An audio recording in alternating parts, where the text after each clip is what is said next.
You know, kings and queens, what I have noticed is when you a blessed person, you highly favored of the Lord, crowned with glory and honor. What I have recognized, kings and queens, is I've recognized that people are jealous of that. And it's just like, this is what we're doing. We're going to have a movement.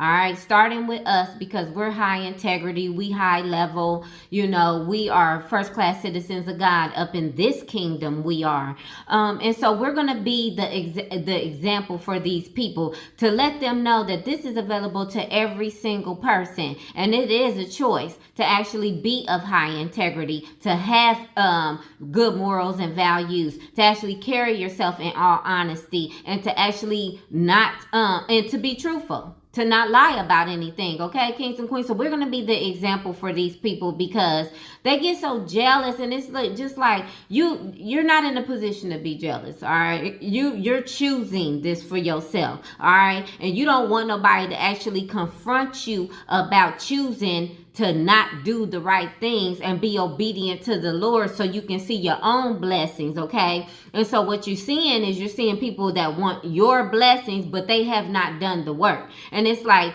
that's how I know you delusional, because how do you expect to get somebody's blessings? Even if you did get somebody's blessings, you wouldn't even know how to actually use the blessings. And number one, God is never going to give you somebody else's blessings anyway. That right there that's how I know that you got a head problem and you need your head checked, because it doesn't work that way. All right. And so, like I said, you wouldn't even be able to know what to do with the blessings because you haven't done the work. You haven't went process to process to actually hold on to a blessing, because you don't even know, you didn't even start with your own foundation. Okay. And you for damn sure didn't build the person's foundation that actually has the blessing. So, I mean, you got to go through your own walk with God. You got to actually receive everything that God has for you. This is not something that you can actually try to timeline jump into somebody else's life. You can put on a facade or whatever the case may be and try to copy off of somebody else's life, but if you haven't done the work,